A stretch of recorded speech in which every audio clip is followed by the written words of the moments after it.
Bonjour à tous, nous sommes le 17 décembre 2019 et nous sommes donc plus qu'à 181 jours du doublé Coupe du Monde Euro grâce à Dimitri Payet. D'ailleurs, Coupe du Monde qu'il aurait dû remporter s'il ne s'était pas blessé en offrant un caviar inutile à Valère Germain face à l'Atlético. Et Atlético Madrid, c'est un club dont on va parler aujourd'hui car il est temps, l'heure est venue après avoir parlé de Karim Benzema, après avoir parlé de Zlatan Ibrahimovic, l'heure est venue de parler de celui qui a été pour moi le meilleur neuf de la décennie.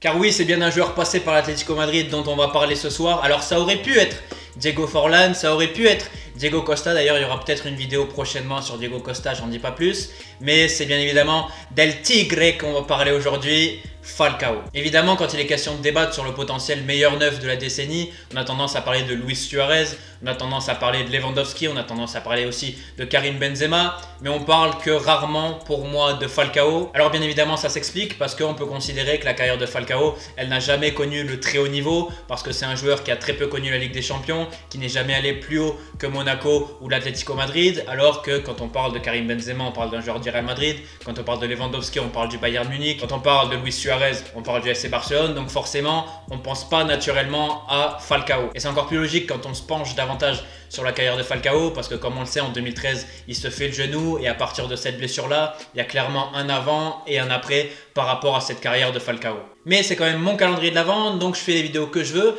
et si j'ai envie de dire que pour moi, Falcao, c'est le meilleur neuf de la décennie, je le dis et je fais une vidéo dessus. Donc ce que j'aimerais, c'est que nous puissions tous s'asseoir autour d'une table et que pendant quelques minutes, nous puissions céder à la nostalgie de ce qu'était Falcao avant sa blessure, et qu'on puisse se rappeler le niveau stratosphérique qu'il a pu atteindre notamment à l'Atlético Madrid. Car oui, Falcao n'a pas pu avoir la régularité d'un Lewandowski, il n'a pas pu avoir la carrière et le palmarès d'un Benzema, mais j'aimerais qu'on se rappelle le niveau qu'a pu avoir Falcao à l'Atlético Madrid notamment, et qu'on se pose cette question, est-ce que sur la dernière décennie, il y a un numéro 9 qui a réussi à atteindre ce niveau-là? Il y a quelques jours, j'ai fait une vidéo sur Karim Benzema, et dans cette vidéo, j'exprimais quelques regrets que j'avais par rapport à la carrière de Benzema, parce que comme je l'avais expliqué, j'aurais aimé que Karim Benzema ce soit le leader d'une attaque, le leader d'un très grand club, et pas un joueur qui se mette au service du collectif, parce que j'avais vu en Karim Benzema, notamment quand il avait explosé à Lyon, le potentiel d'un neuf ultime. C'est les mots que j'avais employés pour décrire le potentiel de Karim Benzema à cette époque-là, et le neuf ultime, pour moi, celui qui s'est le plus rapproché de cette définition-là sur la dernière décennie, c'est le Falcao de l'Atlético Madrid. Parce que ce Falcao-là, je vais être tout à fait honnête avec vous, si j'accepte le cas évidemment de Ronaldo Phénoméno, c'est certainement le numéro 9 que j'ai vu qui m'a donné le plus le sentiment de puissance, et que lorsque je le voyais jouer, j'avais l'impression d'avoir un véritable animal devant moi. Alors oui, il avait peut-être pas la finesse technique d'un Lewandowski ou d'un Karim Benzema, c'est sûr, mais techniquement parlant, dans la palette du numéro 9, dans la palette du buteur, il avait tout. Il n'y a qu'à voir le nombre de buts qu'il met à l'Atlético en faisant la différence dans la surface de réparation, avec des feintes de corps, avec des crochets courts, pour se rendre compte que techniquement, dans son boulot de numéro 9, dans son boulot de buteur, il avait toutes les armes pour. Parce que oui, un Lewandowski, oui, un Benzema, oui, un Bobby Firmino, ils ont une palette technique plus large que celle qu'avait Falcao à Atlético Madrid. Mais c'est une palette technique qui est mise au service du collectif, parce que c'est des joueurs qui, en termes de qualité de passe, en termes de qualité de remise, en termes de vision du jeu ou de finesse technique, ils sont nettement supérieurs à ce Falcao-là. Mais sauf que ce Falcao-là, c'était un animal, et que son but, avant tout, c'était de faire des différences dans le dernier tiers, de marquer un maximum de buts. Et pour faire cette mission-là, il avait toutes les armes techniques pour, parce que comme je l'ai dit, il avait un crochet court redoutable, mais il avait également un jeu de corps et des feintes de corps qui lui permettaient de faire la différence en 1 contre 1 face à des défenseurs, ou pour s'ouvrir une fenêtre de tir justement. Donc ça, c'est le premier point, c'est que même si en termes de finesse technique, il est peut-être en dessous d'autres numéros 9 sur la dernière décennie, par rapport à son job, par rapport à sa mission, il avait la technique parfaite pour pouvoir l'exécuter. Le deuxième point, c'est que si on n'a jamais vu Falcao tirer les coups francs ou tirer les pénaltys, on ne sait pas quel est le bon pied de Falcao. D'ailleurs, je vous invite à aller consulter ses meilleures compilations de buts, parce que même si Falcao était droitier, on se rend compte que la majorité de ses top buts, c'est des buts qu'il a marqués du pied gauche. On pourrait commencer par son récital en Super Coupe d'Europe face à Chelsea, où il inscrit un triplé du pied gauche face au champion d'Europe sortant, ou on pourrait parler également de son doublé légendaire en Europa League face à l'Athletic Bilbao, où il inscrit 2 buts du pied gauche assez exceptionnels, où on a justement une frappe pied gauche lumineuse, et on a aussi un enchaînement technique dans la surface, d'une qualité technique assez exceptionnelle parce que justement, comme je l'ai dit, il y a ce crochet court, il y a ces feintes de corps qui lui permettent de faire la différence et de finir derrière. Donc ça, c'est le deuxième point, c'est que si on ne sait pas, on devine peut-être pas forcément quel est son meilleur pied. Le troisième point, j'en ai un peu parlé, c'est que Falcao, avant sa blessure au genou, c'est certainement l'attaquant qui se rapproche le plus de la définition d'un animal. Parce que déjà physiquement, avec ses cheveux longs, avec ses épaules de déménageur et son maillot moulant, c'est pas vraiment le genre d'attaquant, quand tu le vois, à qui tu as envie de te frotter. Mais ça, à la rigueur, c'est bien pour les photos, mais ce qui était le plus impressionnant, c'était justement cette vélocité qu'avait Falcao, cette puissance qu'il avait au démarrage et cette explosivité qui dégageait justement sur les premiers appuis. Et à cette palette physique, tu peux rajouter une détente exceptionnelle et un sens du timing dans le jeu aérien qui faisait également la différence. Donc si tu résumes bien, ce Falcao, avant de se faire les croisés, il avait une technique hors norme pour faire la différence dans les 25 derniers mètres.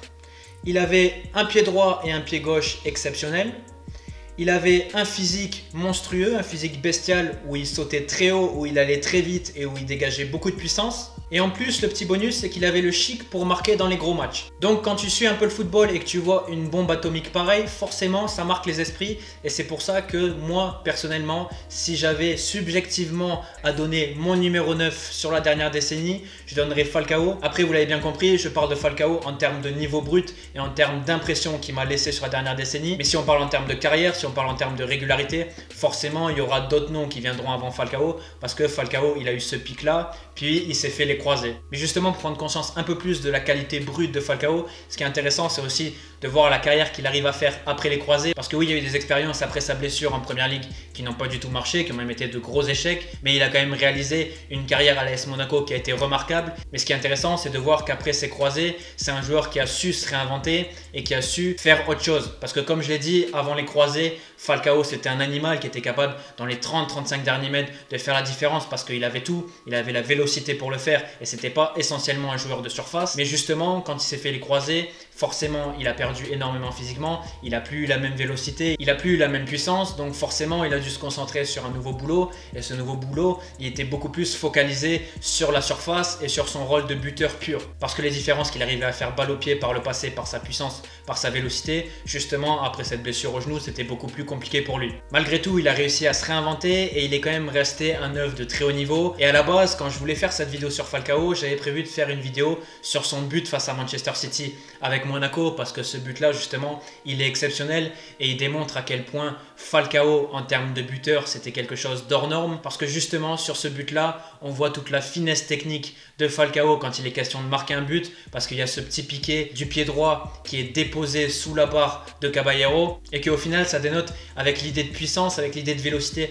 sur laquelle j'insiste depuis le début parce que justement, quand il est question de marquer, Falcao, c'était pas seulement de la vélocité, c'était pas seulement de la puissance, mais c'était un buteur hors norme qui savait s'adapter à la situation pour faire le meilleur choix et pouvoir marquer au bout. C'est d'ailleurs pour ça que dans cette vidéo, vous allez sûrement le voir en image au montage, mais il y a beaucoup de buts qui sont sur des balles piquées parce que justement, c'est quelqu'un qui avait cette finesse technique pour pouvoir le faire et surtout cette vision du buteur pour l'exécuter parce que parfois, on a des attaquants qui, une fois qu'ils arrivent face au gardien, qu'ils arrivent dans les 20 derniers mètres, ils ont tendance soit à choisir l'option de force, soit à choisir l'option de finesse, alors que Falcao, justement, c'était quelqu'un qui s'adaptait à la situation et qui pouvait très bien passer en force ou très bien passer en finesse. Et c'est justement sur ce genre de choix-là que font les numéros 9 qu'on s'aperçoit de la différence qu'il peut y avoir entre un très bon attaquant et un attaquant plus moyen.